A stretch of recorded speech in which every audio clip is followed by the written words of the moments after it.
Okay, this video is about my 3.5 breakups that I've had in my life, and the reason I'm making this video is not to tell you how to get over a breakup, because whatever. Everybody does it in their own way. It's not to tell you the impact each person had on me, but it's simply to explain my self-reflection over the process of my maturity level from my first breakup to my current breakup now. And my first breakup happened when I was 17 years old, and I was with this girl named Hannah, who she'll fucking probably deny. She will always deny it. I got fucking proof. Anyways, so Hannah and I were together for like 5 years, and when I say together, it's very loosely together because we were very, very close, very much best friends. But at the same point, I dated lots of people. I had many boyfriends.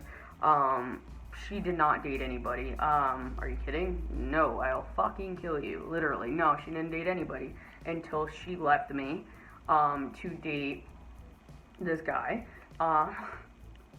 Okay, I wish I could go into details about it all. Anyways, my very first breakup happened when I was 17, and I ended up on the beach one day. It was a barbecue that Hannah was hosting, and I knew that her new boyfriend was going to be there, so I avoided going.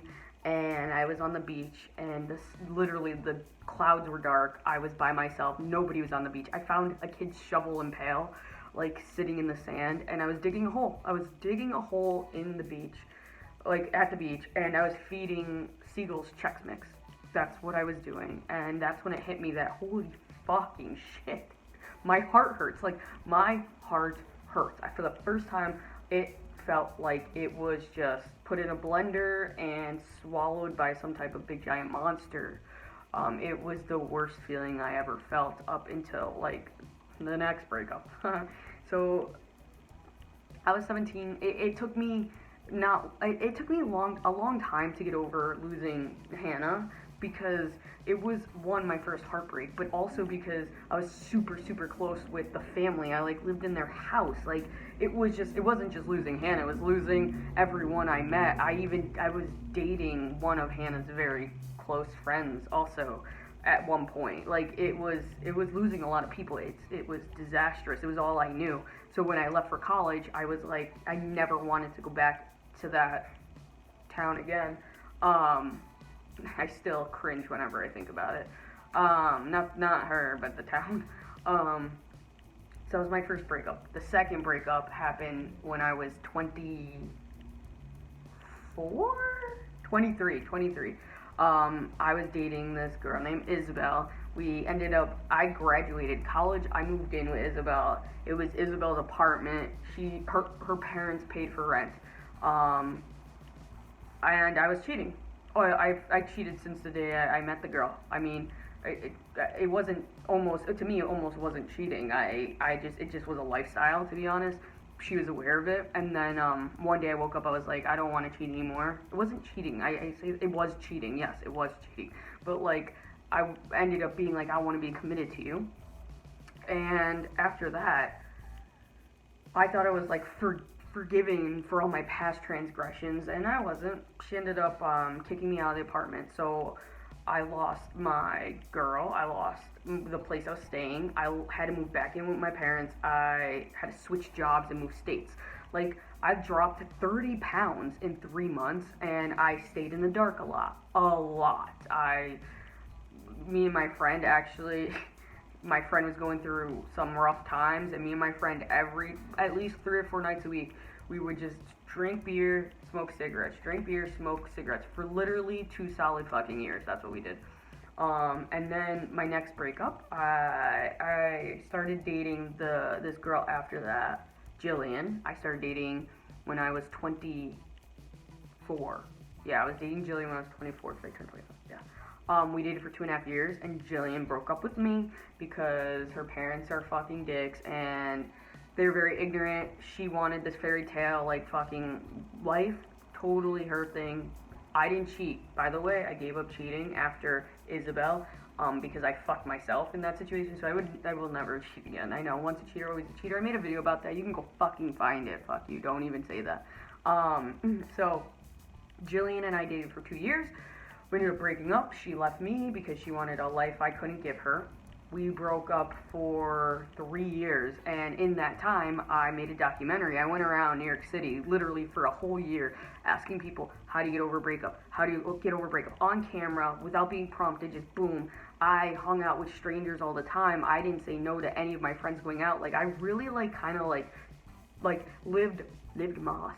Like, I lived my life, and I felt that, like, it was very important for me to not say no because I was sad. Like, I forced myself out. I forced myself to have fun. I tried new things. I met new people. It was a eye-opening experience. It was great. Jillian ended up coming back after 3 years. She couldn't move on. We both talked to other people, but we never really moved on. We got back together, and now we dated again for what would have been 2 years now, but, like, we kind of just broke up, but not really. Jillian's got some fucking shit going on that I'm not privy to. I've been ghosted, but here I am, you know. I know her. So I'm not sad that we're broke. I don't even know if we're broken up right now, but it doesn't bother me. I'm of course sad. I miss her. I love her. That's not gonna change. But it's like that with all of my exes. Like, I would never be with somebody if I didn't see, like, forever with them. Like, that's just a duh. So my love for all of these exes will never change. It is unconditional no matter what. But with Jillian, here I am, 32, going through a breakup, and to compare it to my 17-year-old self going through a breakup is just earth-shatteringly different, yet kind of the same. Now that I've matured and I know what my triggers are, it's like you can't control the other person. No matter what, you can't control it. Of course, you're sad. You're sad. You go through the highs and lows of your day. It just is what it is. But for me, when I'm super duper sad, it's like, I know that I will not be listening to the radio. I will listen to AM stations all day, every day. When it comes to TV, I will watch infomercials all day, every day. Like, I will completely try and block out any triggers. But through it all of my breakups, I have noticed that, like, being around people, whether I liked them or not, was helpful. I mean, boom, 5 hours of my day is taken up because I went to a happy hour with some chick who I don't even fucking know. 5 hours of my day is spent, you know, working and, like, you know, not, like, paying attention to anything but work. Like, so occupying my time is very much essential, and I can't really speak to my exes because I don't know how they went through my breakup, how they went through our breakup. I can tell you that Hannah, there had been the very first girl, there had been times that she would call me completely smashed out of her mind, saying she loved me, also saying she hated me. And then Isabel, the same thing. Like, I would get text messages that were just very passive aggressive, out of the blue. It's like, obviously I hurt you in some type of way. We hurt each other. You miss me. I love you. Like, that's happened. And with Jillian, I almost know her so well that I bet you she's probably watching this. I know her so well that I'm almost not even worried about our breakup right now. And by worried, I mean, if it works, it works. If it doesn't, it doesn't. But I'm not going to stop living my life. You never stop living your life. And I thought, like, in the past, when breakups happened, like, that's it, I'm going to die, like, it's over. But no, that's not the case. You just have to be you. You just have to move forward. And I did say at the beginning of this video that I've had 3.5 breakups. That 0.5 is a whole other video. If you've not seen my QPR video, I'll link it below, but my 0.5 was a heartbreak unlike the other three. And it's a relationship I will always hold dear to my heart. But it is what it is. It warrants its own way of breaking up.